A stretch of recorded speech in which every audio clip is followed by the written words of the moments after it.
And tonight's little macroeconomic lesson comes to us via a couple of MMT stalwarts, Warren Mosler and Mike Norman. Right. I did a cartoon once years ago for a Bretton Woods conference where I had Alan Greenspan in the car seat, in the kid's car seat in the car with the steering wheel, wasn't attached to anything. And then the congressman is there at the steering wheel with his hands out the window, not holding onto it, looking over at Alan and going, "Nice driving," while the car's going over the cliff, right? So, but that's exactly what it is. It's monetary policy is the kid with the steering wheel that's not attached to anything. And how do you know that? Just look at the details of what actually happens when you do quantitative easing. You buy Treasury securities. So what does that mean? It means you go into the market and you offer a price where people are indifferent between that Treasury security and holding cash. And what is a Treasury security? A Treasury security is a dollar balance in an account at the Fed. It's called a securities account. Okay, they give it a fancy name, Treasury security, but it's like a savings account at a normal bank. If you buy a Treasury security, you send them money, the Fed money, you get it back with interest. If you go to a commercial bank, you buy a CD, you send them money, you get it back with interest. It's the exact same thing. So the Fed is a bank, and they have two types of accounts. A normal bank would call them checking and savings. The Fed calls them reserve accounts, Federal Reserve Bank, and securities accounts, Treasury securities, okay? But they're just checking and savings. And so when the Fed buys securities, they go into the market, they offer a price where somebody decides, instead of this securities account, I'd rather have my money in a reserve account. And the Fed debits their securities account, makes it smaller, and credits their reserve account, makes it larger. They're both dollars at the Fed. It's effectively swapping assets on the balance sheet of the Fed. It's not actually creating new net aggregate demand. Yeah, so if you had $1 million here in your securities and you sell to the Fed, now you have $1 million in your reserve account. Both of them were bank deposits at the Fed. There's functionally no difference. And the only reason they call it printing money is because they don't count the securities accounts as money, but they do count the reserve accounts. So it's an accounting Now, why do they do that? Yeah. Because back in 1933, the reserve accounts were convertible into gold and the securities accounts were not. So again, it's another legacy of the gold standard. Yeah. Everything always goes back to that. But if you account securities as money, which under the broader aggregates of S&L they are counted as money, then quantitative easing doesn't print money. No. And I might add that you're not saying this from the perspective of being some sort of pinhead ivory tower academic economist. You've actually seen this from an operational standpoint because you worked in banking departments for many years. In fact, the whole basis of your theory came from observing the operations of banks. This is just all simple operational things that all the staffers at the Fed understand, and none of the appointees. You ask the staffers at monetary operations, monetary affairs. You start talking like this, they speak your language immediately, and yeah, of course. And then you ask them, well, how many people in the FOMC understand this? And they go 0. They just don't get it. And so there's this huge disconnect between the senior staffers at the Fed and the political appointees. In this lesson, we're going to be throwing the Treasury into these payment systems so that we can better understand how Treasury interacts with the domestic banking system, their relationship with the Federal Reserve. There's just a ton of confusion out there about how this works, and so we're going to get down to the nuts and bolts of it. The first transaction we're going to go over is Treasury auctioning a T-bill, and Wells Fargo is going to purchase that. We'll start over here at the Federal Reserve. So we're going to assume that it's a $100 T-bill. So Wells Fargo's reserves are going to go down by 100, and Treasuries are going to go up by 100. So Wells Fargo purchases it. From Treasury's perspective, they are issuing a T-bill to Wells Fargo, and they're receiving $100 in reserves. And finally, from Wells Fargo's perspective, they are giving up $100 in reserves, and they are gaining $100 in Treasury securities. So that's a simple transaction. Treasury has auctioned a T-bill to Wells Fargo. In this next transaction, the Federal Reserve is going to be purchasing that exact same T-bill that Treasury just auctioned from Wells Fargo Bank. We'll start at the Federal Reserve's balance sheet. So they're going to be receiving a $100 security, and they are going to be paying Wells Fargo $100 in reserves. Where does this $100 in reserves come from? It doesn't come from anywhere. The Fed literally goes into a computer and credits their account just like I did right there. This is the digital equivalent of printing money. From Wells Fargo's perspective, they are gaining $100 in reserves, and they're giving up $100 in securities. And then finally, we'll reflect that up here in Treasury. So their liabilities to Wells Fargo went down by 100, and their liabilities to the Fed went up by 100. Let's look at the balance sheets to see what has happened. So Wells Fargo is in its original position. You know, it has the same $1,000 in reserve deposits, same $1,000 in securities.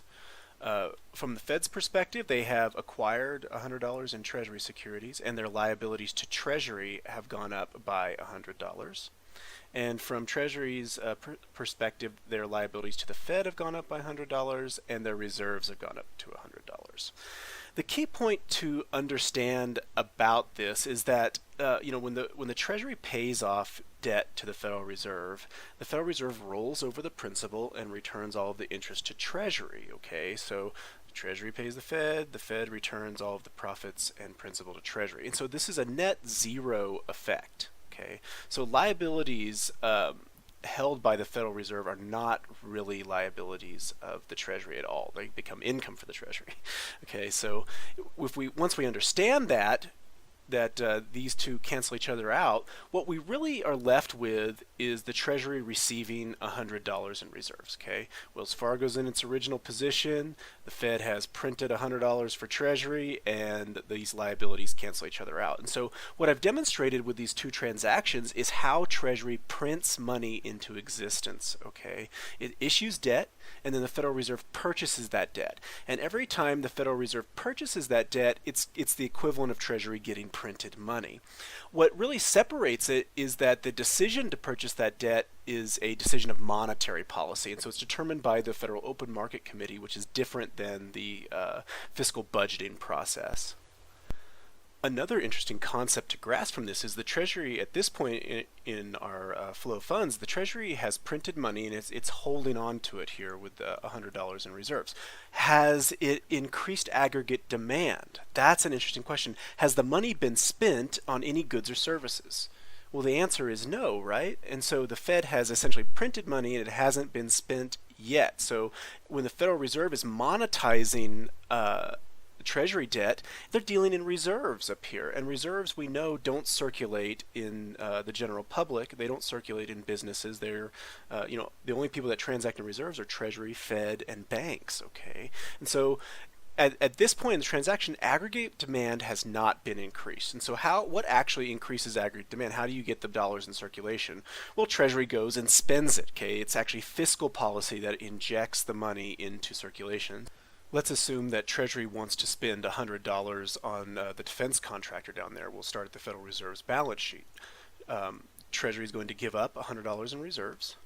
The defense contractor is a customer of Wells Fargo, so they're going to be giving Wells Fargo $100 in reserves. And that goes over here to Wells Fargo. They're getting $100 in reserves. And at the same time, their liabilities to the defense contractor go up by $100. And then finally, that reflects down here at the defense contractor's account. Let's see, there's one other thing I need to make. Okay, yeah, the Treasury is giving up $100 in reserves, and then they're getting, aircraft or something like that for $100 as an asset. So that's how Treasury spends money into actual circulation. Okay, this is a key point to understand, because when the Fed monetizes the Treasury debt is not the moment that money enters circulation. It doesn't actually enter aggregate demand until Treasury spends it. Okay, you can tell this is really easily because by looking at banks' balance sheets, anything that's not expanding banks' liabilities is not increasing aggregate demand, because these deposits in banks' liabilities are our money, they're our assets, right? And so the Federal Reserve monetizing Treasury debt doesn't change the liability side of banks' balance sheet. It doesn't give us or companies any extra money. All it does is an asset swap on the asset side of banks' balance sheets. The current level of reserves in the system, 1.6 trillion. The Fed did a survey last year, I believe, asking the banks, what level of reserves do you feel comfortable with? Now, mind you, for 40 years, the level of reserves in the system was never more than 800 billion. And then the Fed, ran it up to 2.5 trillion during the crisis and kept it up there and has slowly been bringing it down to 1.6 trillion now. But the bank said, we only need 600 billion. That's all we need. So the Fed is keeping 1 trillion more. Now, the problem with this, and I've explained it in the past, is that while reserves are assets for the banks, and they're non-risk assets, meaning the reserves themselves don't require any capital, and those reserves do increase their leverage ratios and puts them in a position where they need more capital. So when you load the banks up with reserves, trillions, we're talking trillions, it inhibits their ability to lend unless they raise more capital. So they can't take on risk assets like loans because they have all these reserves. Or the misconception about quantitative easing, when the Fed expands its balance sheet, and this so-called quantitative tightening, they've labeled it, that's when the Fed contracts or reduces its balance sheet. Right now, if you go back to the financial crisis, 2008, 2009, when the Fed was really engaging with these extraordinary monetary measures and quantitative easing, everybody out there said that's going to be the end of the dollar. It's going to collapse. You had all these quacks plus very respectable Wall Street economists saying the dollar is finished. I said the opposite. I said the dollar is going to go up. Now, why is that true? When the Fed buys assets, it is removing those assets and the income earned from those assets. It's taking them out of the economy and it's keeping them for itself. So all that income, which was previously earned by the economy, those dollars that went into the economy, they're getting stripped out.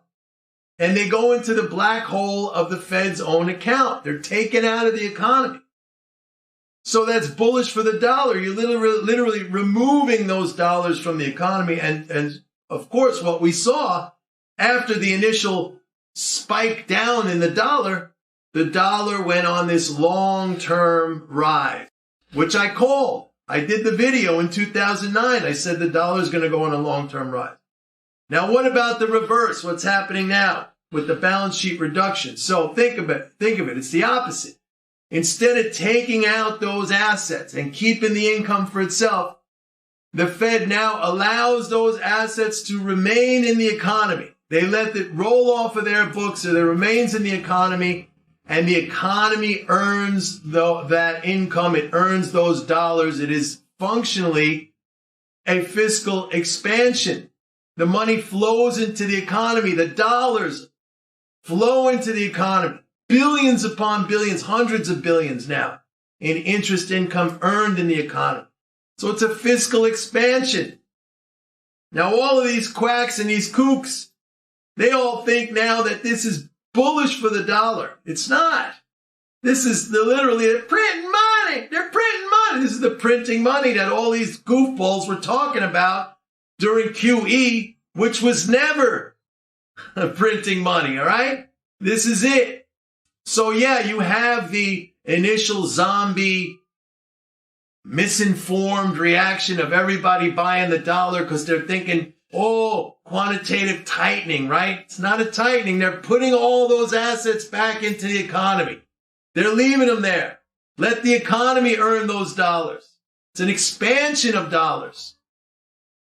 So that's what's happening. I just wanted to explain that. MMT lesson. Bye. And if you've been following RP and you have any basic MMT knowledge, you know that kind of the core concepts are pretty simple to grasp. Taxes don't fund spending.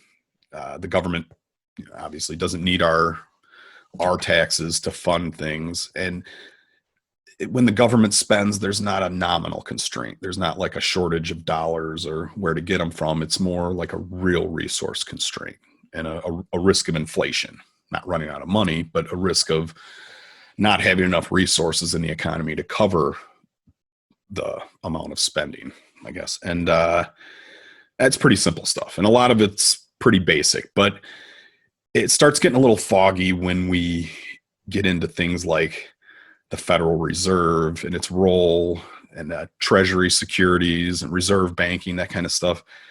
And a lot of people check out because it can seem pretty complex and convoluted, but again, a lot of it is just leftover stuff from the gold standard. And we have to understand that, and because people misconstrue the China having $3 trillion in, securities or treasury accounts at the Fed as we owe China $3 trillion and we're paying interest on it. And, like if we took a loan out from a bank or something, and that's not how it is. Under a gold standard, China would be able to come and take out that $3 trillion in gold reserves at any time. But now it's just they have numbers on a balance sheet. Like they've traded us all these tangible goods for some numbers on a balance sheet at the Fed. And it's almost like who's getting the better end of that deal? And that's really what it comes down to. We put a lot of emphasis on owing China money and the debt to China, when really it's just it's just some accounting stuff. It doesn't translate into a real, I guess, risk or fear of, I don't know, whatever the fear is that China's going to come collect and take our kids away or something. It's really not that complex. And I don't know. Again, if you dig this content, go to our website, realprogressives.org. It's really a treasure trove of knowledge. You can volunteer, come join the fight, throw us a few bucks to help keep bringing you this content, or just peruse and share some stuff and educate yourself. Because I guess that's kind of what we do here at RP. We're weaponizing knowledge, bringing it to the masses, trying to educate, organize, and, fight back.